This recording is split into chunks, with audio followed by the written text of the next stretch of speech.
Okay, welcome to my kitchen. Today we're making Germknoedel. Doesn't that sound good? Yeah.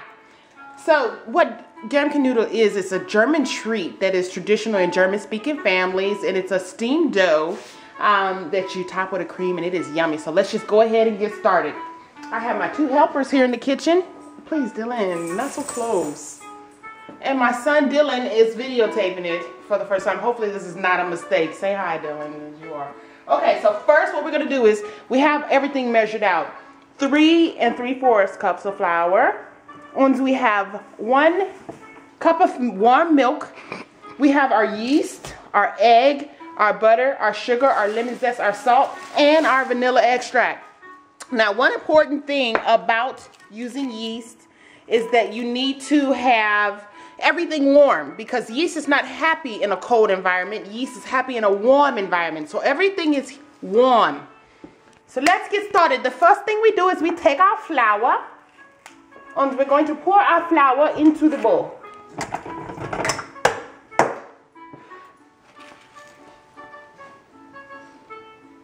Oh, we have to be very careful. It is very full here. Okay, so Jillian, what do we need next after our flour? The yeast. Mix the instant yeast with the flour. Then, okay, the yeast with the flour, and what else? And then you mix it with sugar, then your vanilla sugar. All right, we're just going to get this mixing very lightly so that it can incorporate with the flour.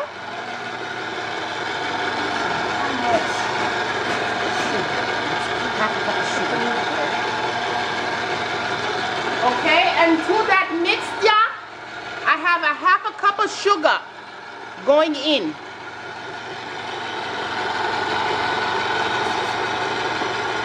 And to that mixture,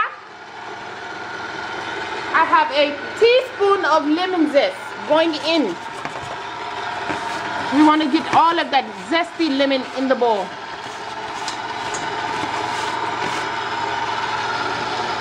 Okay.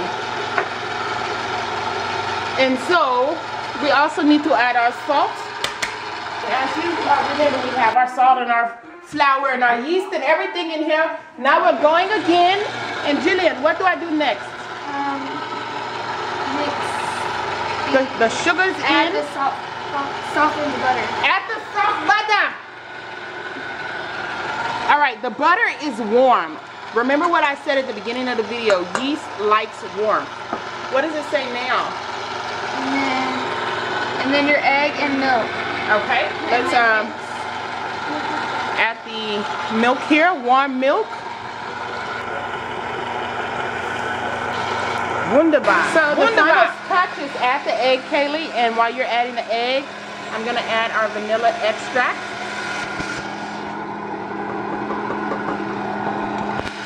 Okay, so look here. We're having problems with the memory card, but as you can see, we have our dough mixed very well. Everything is incorporated, and now all we have to do is let it sit for an hour. It looks like mashed potato. Once you see, after an hour, this is going to be double in size. So you see the size now, and in an hour, you will see it double. So we'll come back in an hour with more. We're gonna cover this with a clean towel. Kaylee, clean towel. That is science, comrade. Just gotta zoom in on that. And we need to be sure to leave it in a warm place. And it's fairly warm, so we're just gonna leave it here. What's a towel? See you in an hour.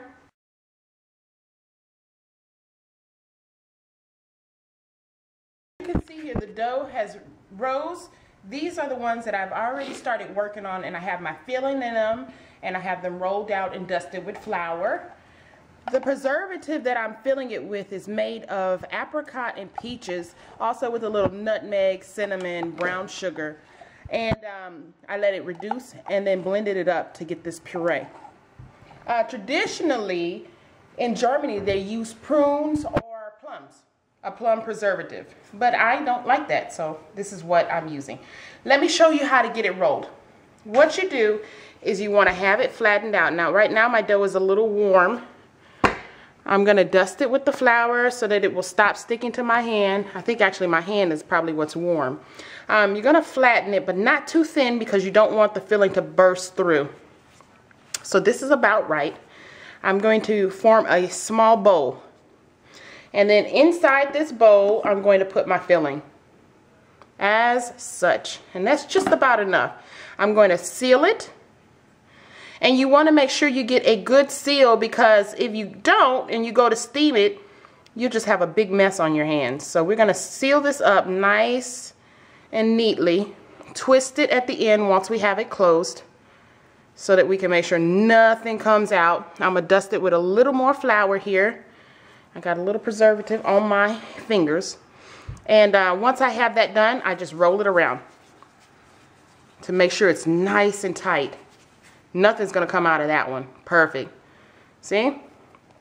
So this is ready to sit. And all of these, once I get them rolled out, are going to have to sit for another 20 minutes, maybe 15. Give it another little rise. And then after that, we'll be able to steam them. What else have I been doing while we have been waiting on this dough to rise is making our sauces. Come and check out what I made.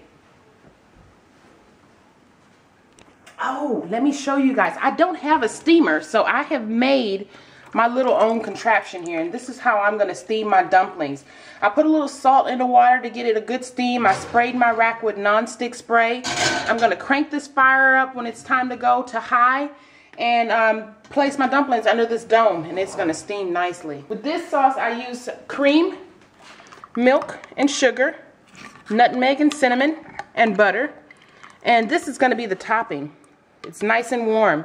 Traditionally, it's served nice and warm over the dumplings on the cloth, and I'm going to actually let these steam for about 20 minutes. And I don't want them too close together because they're going to actually expand in size. So once I get them on here, I'm going to cover it and let my little homemade steamer do its thing.